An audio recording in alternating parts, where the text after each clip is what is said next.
Good evening. You all look glamorous tonight. Welcome to the Flint Institute of Arts. Welcome to your museum. I'm Tracy Glabb, Executive Director, and it's my pleasure to welcome you to the Community Gala and this evening's talk by Ms. Emily Bibb, who will discuss the exhibition, Ways of Seeing, the Paul R. Jones Collection of American Art at the University of Alabama. Before I invite Ms. Bibb to the stage, I would like to thank our Community Gala sponsors for their outstanding support of the Community Gala. Thank you.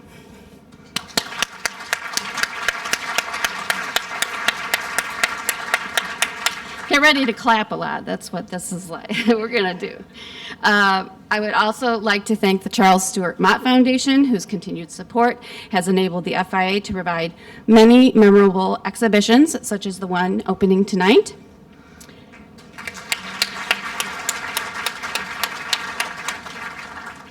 Thank you also to Huntington Bank for sponsoring Huntington Free Saturdays, which allows everyone access to the galleries on Saturdays. And this Sunday, so tomorrow, there will be a free day thanks to Huntington. And thank you. And Ms. Emily Bibb will be here from 2 to 3 p.m., so if you don't get a chance to talk to her at length tonight, please come back tomorrow and you can have a chat with her between 2 and 3 p.m. And thanks to all the citizens of Genesee County for the Genesee County Arts, Education, and Cultural Enrichment Millage, which provides free entry to the FIA for Genesee County citizens every day of the week. Thank you.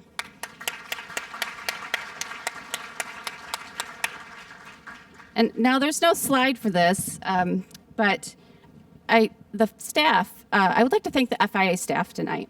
You know, everybody from visitor services, events, curatorial, marketing, development, security, facilities, and I'm sure I forgot somebody and I apologize, but they all they're all part of making this a success for us as a museum and for our community. So thank you very much to the FIA staff.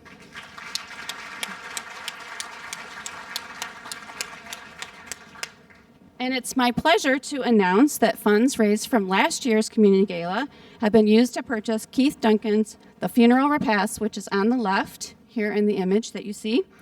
And it's an acrylic painting on unstretched canvas with fabric. And this work is on view in our newly reinstalled gallery, dedicated to works by African American artists and artists of the African diaspora. We truly appreciate your support in helping the FIA achieve our goals to add works by African American artists to our permanent collection. Thank you.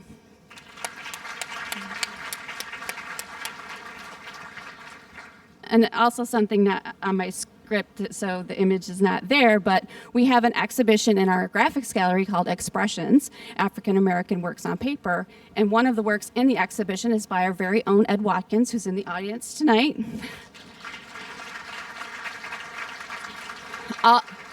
All the galleries are open, so you can go check out any of these galleries tonight as you, there's no food or drink allowed, but you can check them out when you're not eating and drinking.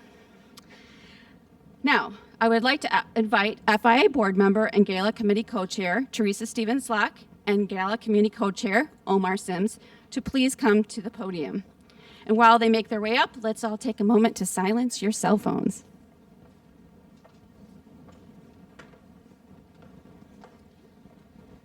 Thank you, Tracy. Boy, on this snowy night, you guys look good. Thank you for coming. Give yourself a round of applause. Thanks, partner.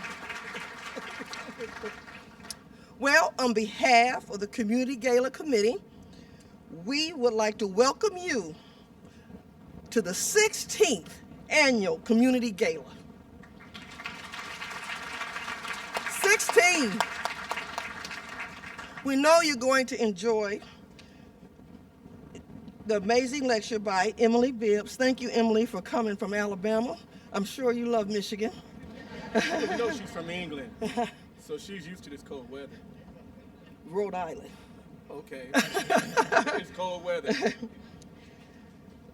She is the curator of the Paul R. Jones Collection of American Art at the University of Alabama as well as viewing this extraordinary exhibit, which includes works by Romer Berden and Jacob Lawrence.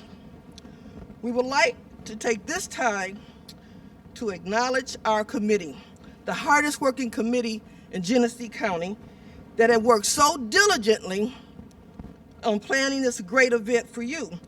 Would the committee please stand? All of you, please stand. Come on.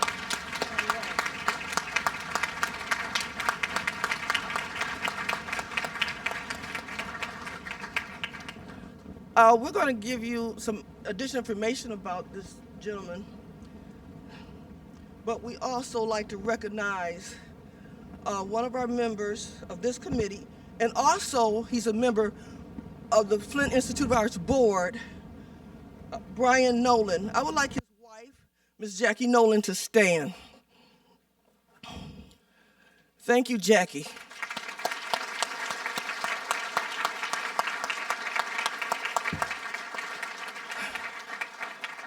Again, we're going to give you some more information about Brian. Brian is a dear, good friend, and it's really hard to think that he's gone. But he served all over this community, I'm sure you know, but he was a part of this committee. And he's a song from last year. We're going to talk about that. Really? Good evening. Let's try that again. Good evening. What do I have in my hand? A keychain, right? What does keychain represent? What? You hold the key to the future of this gala. Without your support and finances, this wouldn't be possible. So I want to thank all our sponsors for making this happy. Come on. Now, because this right here, you don't have to go up I-75 South. You don't have to go to New York. We have the premier gala right here in Flint, Michigan, your home. So you have the key for only $30. Only $30. You get a membership. What? Yes. Now, you know, Kyle, my friends from Huntington and my foundation, y'all spend $30 in gas, right? So come on, $30 for your membership here. And you get free admission to the museum. You get discounts. And then here's a piece that I really like. The funds that you raise. Can somebody read this for me? Dr. Bobby, can you read this? Black Art Matters. Say it again. Black Art Matters. Miss Edith, what did it read? Can you read this for me? Black Art Matters. Gary, what did it say? And Kathy, what did it say? What's your point, Omar? My point is this. All the funds we raise tonight support our gala. So we need your help, and we want to say thank you, thank you, thank you. Did I do okay? You did great. You going to let me come back with you next year? Absolutely. Is that okay, Dr. Without a Rogers? doubt. Is that okay? Is that okay, Tracy? Tracy? All right. See, I told you, we're at home. That's why we have this key. It's family here. Well, we talk about the gala, but there is so much here, so much in the museum that is for Michigan, it's for Genesee County. We also want to remind you that the FIA recently installed, and Tracy talked about it earlier, the gallery that focuses on African-American artists and artists from African diaspora. This great space showcases pieces from the FIA's collection and also a very special photograph from last year, a view from Jerry Talaferro's son seen the modern African-American male, Mr. Brian B.B. Nolan. That's in here tonight. And what I would like to say about this about the exhibit, it's not an exhibit, it's a permanent gallery. For the first time in the FIA's history, there's a permanent gallery for African American artists. And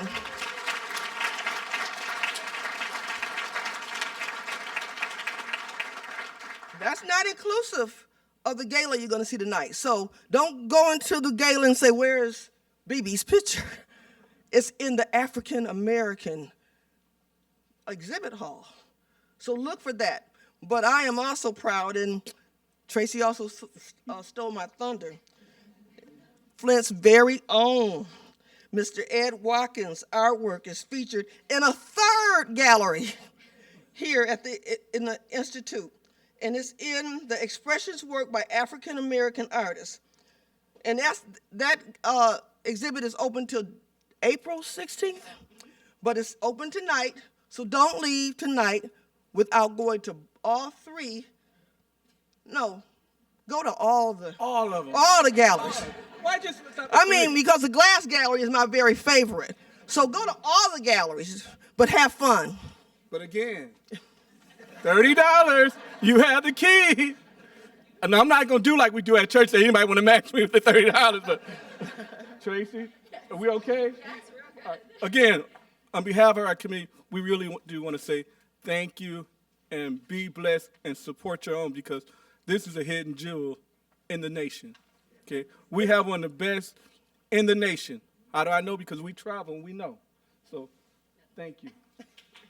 Thank you.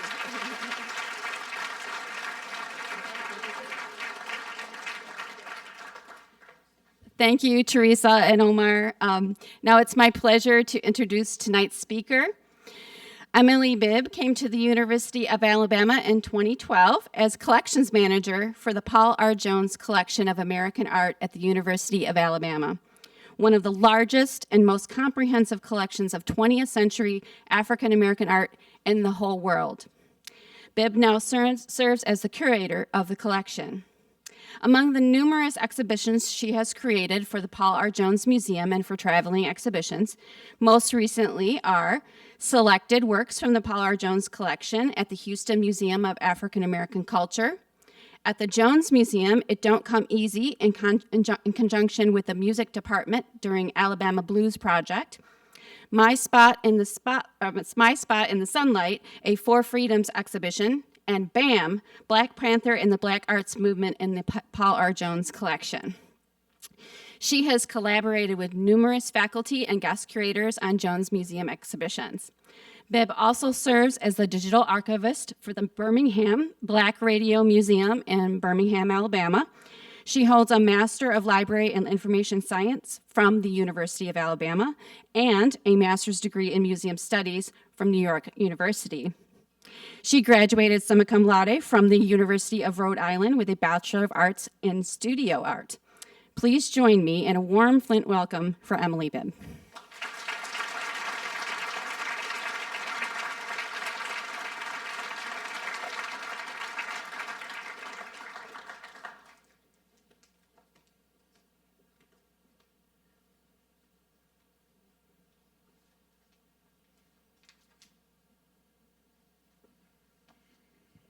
All right, hello. I'm Emily Bibb, the curator and collections manager of the Paul R. Jones Collection of American Art at the University of Alabama. I want to thank the Flint Institute of Arts for hosting Ways of Seeing the Paul R. Jones Collection of American Art at the University of Alabama, an exhibition of highlights from the Jones collection, and bringing me up from Alabama to speak with you tonight. I'm going to talk with you about the Jones collection and the artwork visiting Flint. When I talk about the collection, I always like to start with talking about Paul R. Jones, who originally selected and gathered the bulk of the artwork both in the Jones collection and in this exhibition. His legacy as a collector is the starting point of not only the collection itself, but our mission to encourage the research and study of African American art within the broader American art tradition and as it relates to a wide variety of subjects. Paul was born in 1923 and grew up in Bessemer, Alabama, very near Birmingham in central Alabama. His father was the foreman at the Muscoda mining camp of the Tennessee Coal, Iron, and Railway Company, where he worked on Red Mountain, a rare position of authority for a black man in those days. Paul attended the historically black Alabama State University, then known as Alabama State Teachers College, for his undergraduate studies on academic and athletic scholarships. And in 1949, he applied to the University of Alabama School of Law. Brown v. Board of Education wouldn't be decided for another 5 years in 1954. the University of Alabama wouldn't be integrated for 14 more years when James Hood and Vivian Malone broke the color line in 1963. The law school did not graduate a Black student until 1972. In 1949, Paul was rejected from the law school and received a rather condescending letter urging him to persuade himself not to further press his application for admission. Paul went on to Howard University and did graduate coursework at multiple institutions over the years, studying race relations, criminology, and political science. But he kept that rejection letter from the University of Alabama School of Law for the rest of his life. In 2009, the year before he passed, Paul commissioned a painting now in the collection with the full text of that letter writ large, along with the promise, "Where there is a door closed, there is a window open." After completing his degree at Howard, Paul went to work in civil service. He worked for the courts in Birmingham and later in the federal government, first for the Departments of Justice and Commerce, then later for the National Model Cities Association and the Peace Corps as deputy director in Thailand, where he also collected artwork. In 1967, while he was working for the U.S. Department of Housing and Urban Development in Atlanta, Paul bought 3 prints, a Degas, a Renoir, and a Toulouse-Lautrec. They weren't fine art prints, and they weren't from a limited edition. They were bought, shrink-wrapped, from a poster seller's box on Peachtree Street. You'll have to forgive me for not including them in the exhibition. The paper they were printed on was very cheap and has started to deteriorate. Paul hung them up in his house and swore off bare walls. He told a friend he'd begun collecting art. Paul's friend was, at the time, understandably skeptical. The Degas says right below the image on the front that it was produced by Shorewood Publishers, who published numerous books on and reproductions of 19th and 20th century art starting in the mid-1950s. The Renoir and Toulouse-Lautrec are similarly mass-produced, not the sort of print you'd find in a museum outside of the gift shop, nor in most collections of fine art. So Paul started researching, and he started buying other art. Fine art prints from limited editions, paintings, drawings, sculptures, and photographs. Paul bought what interested him, and as Paul started buying art, he realized that the art he most appreciated was art that featured people like himself, art of, by, and for members of the Black community.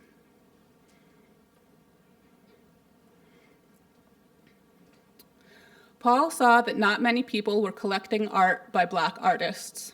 He didn't see art by Black artists in the museum exhibitions and galleries he visited. I like to remind students that what we know about art history is very much related to what artwork survives into the present. What we deem important is in many cases simply what was preserved by people long ago. Paul both understood that and had a more immediate concern. If Black artists couldn't sell their artwork, they likely wouldn't keep working as artists. Their contributions as documentarians and interpreters of the community around them could be lost while they were still alive. Paul saw value in Black artists representing the Black community, so he narrowed his focus, and for the rest of his life, he championed Black artists, especially those working within the Black art community in Atlanta, where Paul made his home.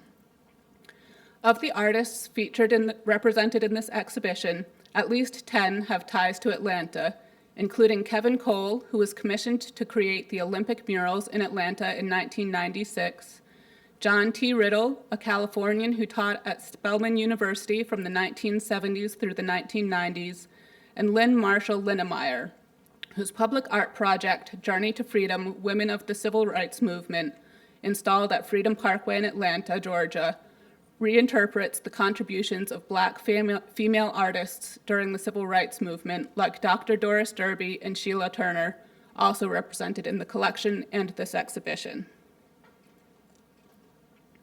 These artists lived in the same Atlanta community as Paul or went to school there, and some were Paul's personal friends, like James Malone, who made his living as a magazine illustrator but put his heart into lively paintings of historically Black Atlanta neighborhoods like Buttermilk Bottom in the Old Fourth Ward, which by the 1960s was considered a slum and was raised in the name of urban renewal to build the Atlanta Civic Center. Paul went to annual shows put on by Atlanta's historically Black colleges and universities, bought work by students, served on the boards of Atlanta museums, loaned out his artwork for exhibitions throughout the Southeast, traded artwork with other collectors, visited artists at their homes and in their studios, and opened his house up as a salon where people could come and see the collection he'd amassed over the years and talk about art. He was adamant that artwork started conversations, that it opened people up to one another, especially those who might feel they had nothing in common with one another. Nearly everyone I've met who met Paul has had a story about him. Not all of them are flattering, but it's clear that he touched a lot of people's lives through his commitment to collecting art. These selections were made with that in mind. Due to the time in which Paul began collecting and his focus on Black artists, it should be no surprise that there is a good group of work by artists associated with the Black arts movement in the collection and this exhibition. The Black arts movement was started by Amiri Baraka in response to the 1965 assassination of Malcolm X with the establishment of the Black Arts Repertory Theater in Harlem. The movement's emphasis on self-determination of Black people, Black culture on Black's terms, and Black beauty can all be found in the Jones collection. While the movement began to fade in the 1970s, it had a lasting and profound impact on the art scene through collectives like the Spiral Group, founded by Romare Bearden, Norman Lewis, Hale Woodruff, and Charles Alston, and represented in this exhibition by Bearden and Emma Amos, who was the only female member of the group. The Camoinge Workshop, another group of artists founded a few years before Baraka's declaration of intent, and represented in the collection by Roy de Carava, Anthony Barboza, and Gordon Parks, and this exhibition by Ming Smith, similarly focused on the equality and empowerment of Black artists in the face of often negative portrayals of Black community in the arts and popular culture. This is a highlights exhibition, selections showing the breadth and depth of the collection Paul Jones assembled, and also showing off some of our more recent acquisitions since the collection has come to live at the University of Alabama. Looking back at other highlights shows I've curated, there's a few of the same pieces in many of those exhibitions, as the core of this exhibition was first assembled when Paul Jones gave the collection to the university. Some of the individual pieces are just that good, and while we have a great collection of artworks, it's not infinite. We only have one or two pieces of work to exhibit by some of the more famous artists in the collection, as Paul was assembling these works based on a civil servant's salary, leading to the impressive number of prints in the collection. While some things remain the same, many of the pieces are different each time I put together a highlights exhibition. I come to appreciate different works by artists Paul collected more work from, and I also take into consideration the long-term needs of the artwork. Some pieces need to rest for a while so that we can continue to exhibit them in the long term. We've also added to the collection since it came to the university, trying to bolster areas where we were lacking and including artists we thought might have liked to collect work by.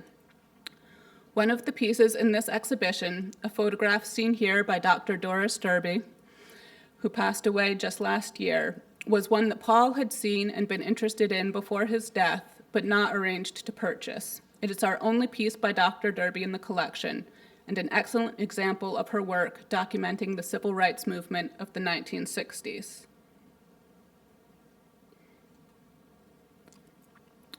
I also wanted to highlight some of the artists who Paul really seemed to like, artists he bought multiple pieces from, even if they weren't as famous.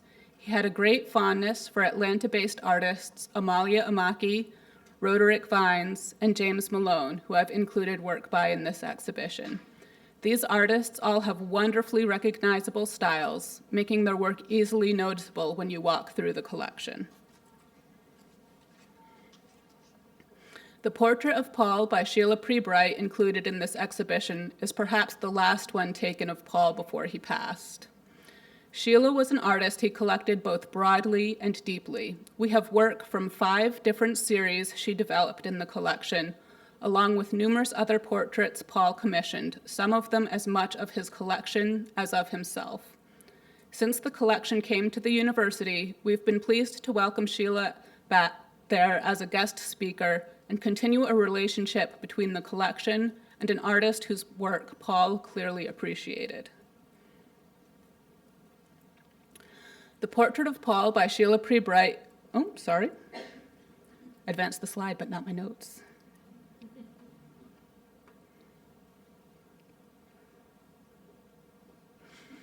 In addition to favoring certain artists who he frequently purchased work from, Paul also collected deeply in certain styles or types of art.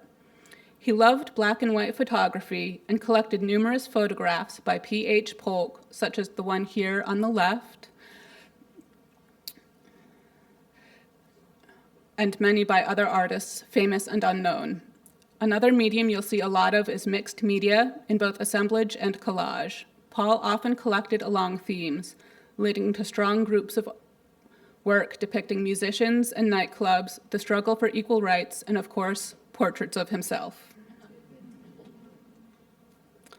I had to choose some works by our big names, like Romare Bearden, whose work Paul loved as he bought multiple examples of it, and Jacob Lawrence, who is easily one of the most recognizable Black artists of the last 100 years. But I wanted to be sure that we included less-known artists in our highlights, because Paul wasn't making his decisions based solely on whether an artist was famous, and he was a big supporter of the artists in his community, even and perhaps especially those who never got famous. Paul bought a lot of work by student artists, and many of them went pro in something other than the fine arts. It doesn't always make my job researching easy, but it does lead to some very fun detective hunts.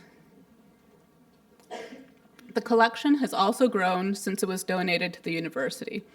As a curator, I've been conscientious about what we add to the collection, trying to ensure that we're collecting in the spirit in which the collection was originally accumulated, by acquiring work in a variety of mediums and by artists at every stage of their careers.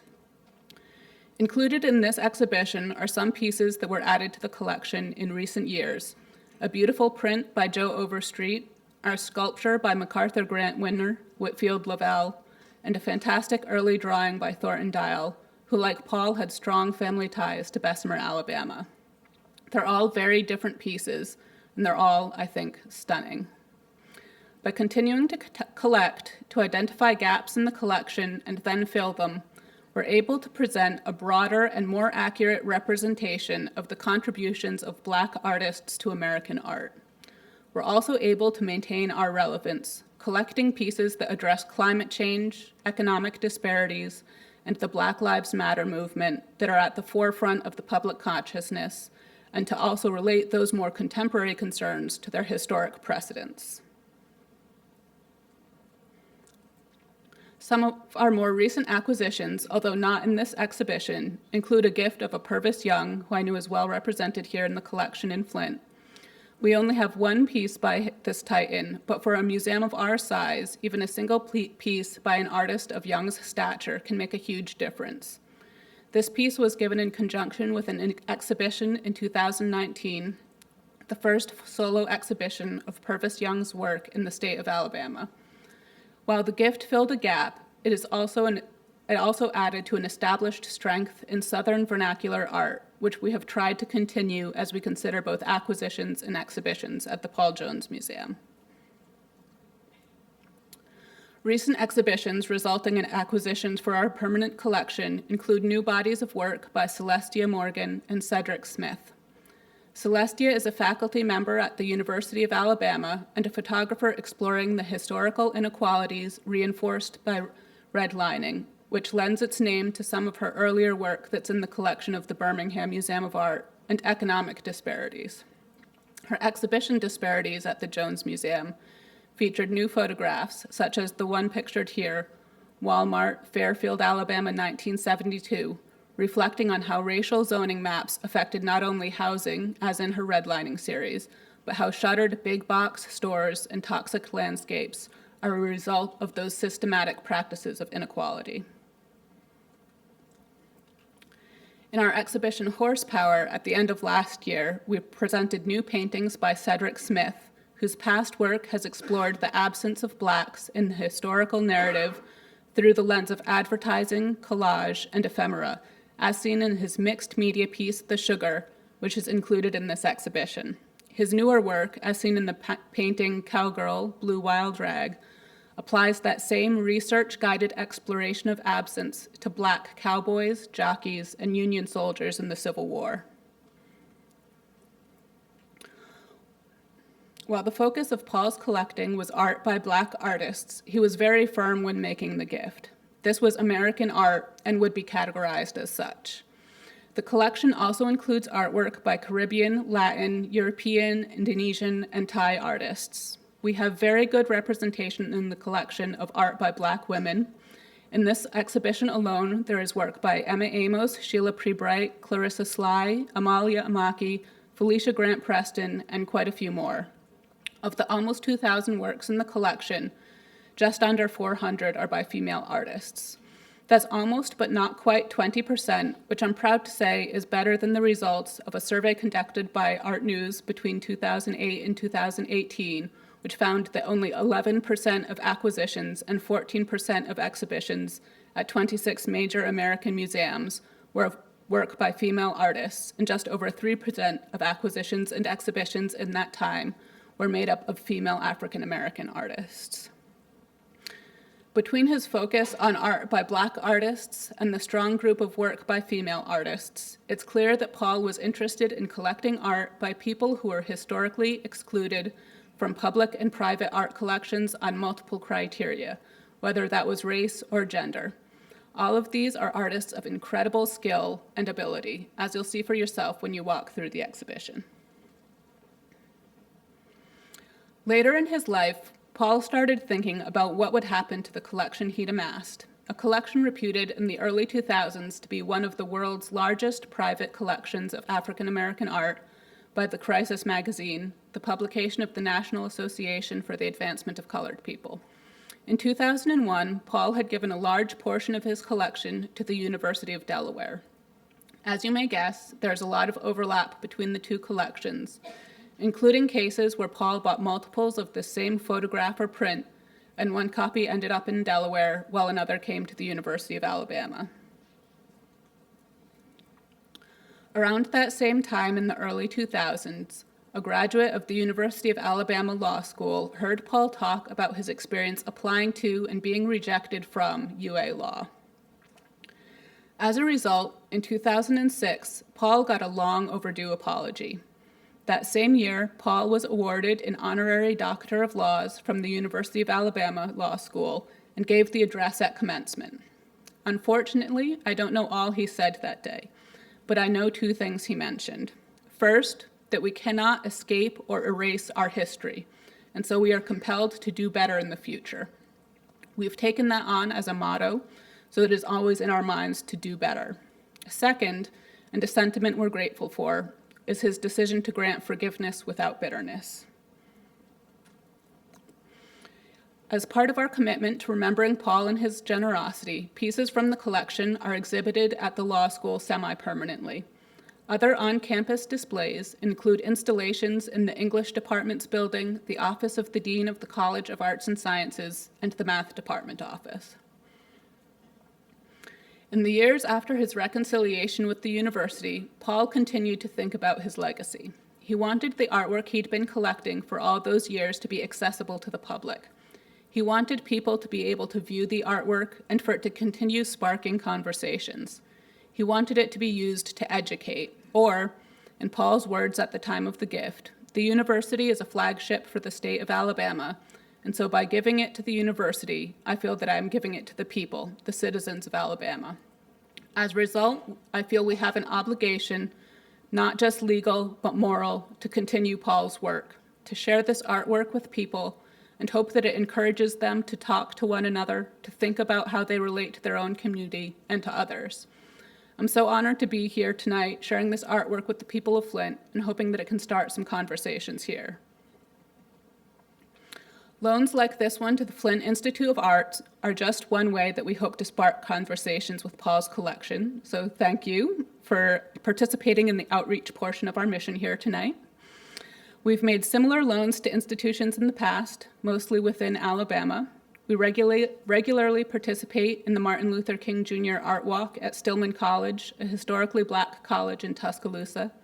We've also participated in special celebrations at the Tuscaloosa Heritage Festival and the Veteran Affairs Hospital in Tuscaloosa, bringing the artwork outside of the museum setting to make it more accessible to our local community. This exhibition is the furthest the artwork has been from Alabama since it came to Tuscaloosa. Our previous distance record was a loan to the Houston Museum of African American Culture in 2020. But our primary method of outreach is exhibitions in downtown Tuscaloosa at our museum. At the museum downtown, we exhibit our permanent collection, borrowed works, and works by students in both our campus and wider community. Every year, we partner with a school in the Tuscaloosa City School District and provide them with resources and funding for art supplies that they might not otherwise have access to, and a visit to the Jones Museum. That's actually the exhibition we have up right now, a collaboration this year with the students at Alberta School of Performing Arts, which serves one of the majority Black neighborhoods of Tuscaloosa. Every year, the students we partner with create incredible works of art and proudly bring their families to the opening to see that artwork. This past year, we were able to include a visit to the metal foundry and ceramics programs on campus, resulting in some of the works you'll see in the video I'm about to play. This video shows both the student work and works from the Jones collection, including one by Jack Witten, included the exhibition here in Flint from our K-12 collaboration last year with Central Elementary.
Our other focus in programming is our campus community. We've hosted guest artists and scholars on campus in the Paul R. Jones Lecture Series since the collection arrived on campus, and I regularly host class visits from departments across campus, including classes in museum studies, dance, American studies, psychology, and of course the art and art history programs. In the past, some of those visits by students in our Bachelor of Fine Arts or BA in Studio Arts programs have resulted in exhibitions of work produced by the students in response to artwork in the Jones collection. We're excited to have another of these exhibitions on our calendar later this year. Last year, we also had a PhD candidate in psychology use images from the collection in her research. She proposed and produced an exhibition using those same works of art, and in years previous, we've had classes curate exhibitions on themes including memory, identity, and perceptions of beauty. Our museum has also served as the exhibition space for research-guided exhibitions and special topical exhibitions. When a member of the English faculty undertook a photo voice project in Hobson City, Alabama, to document the lives and hopes of students there, the resulting series of photographs, Black Girls for Change, was exhibited at the Jones Museum. We also participated in the nationwide initiative For Freedoms in 2018, a call by artists for direct action for greater civic participation. Last year, an exploration of local waterways brought works by Black contemporary artists Tony Bingham of Birmingham, Alabama, and Kelly Taylor Mitchell of Atlanta, Georgia, to the Jones Museum. That's Kelly's work on the upper right and Tony's in the lower right. We've also periodically featured exhibitions developed by our Black Faculty and Staff Association. This group has used the collection to interrogate questions of migration and freedom and incorporated the exhibitions produced in this manner into their curriculum. I'd like to finish with a few words from Paul Jones himself about his intentions when he gifted this artwork to the University of Alabama.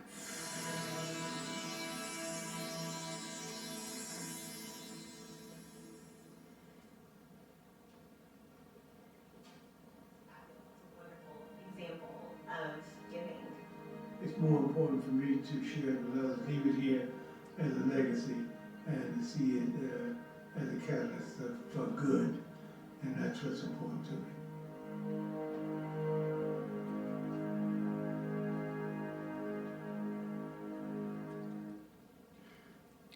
The legacy Paul Jones gave us is, in its simplest form, the collection itself. I'm honored to be here tonight sharing this artwork and that legacy with the people of Flint. But that legacy is not just preservation and exhibitions. It is reaching out and making connections. It's starting conversations and shifting perceptions. It's seeing things in new and different ways. And that's a lot to put on an art collection. But I don't think it's asking too much. Paul's belief that artwork could start conversation is something that I could agree with, even if that conversation starts simple. How much you liked the colors an artist used, or how much it made you think of a friend or family member or a place you haven't been in a while. Those conversations can grow and can help us identify larger issues we think need to be discussed. The dignity due our fellow human beings, the changes we'd like to see in our communities. The artwork won't solve those problems, but it can help us identify a place to start.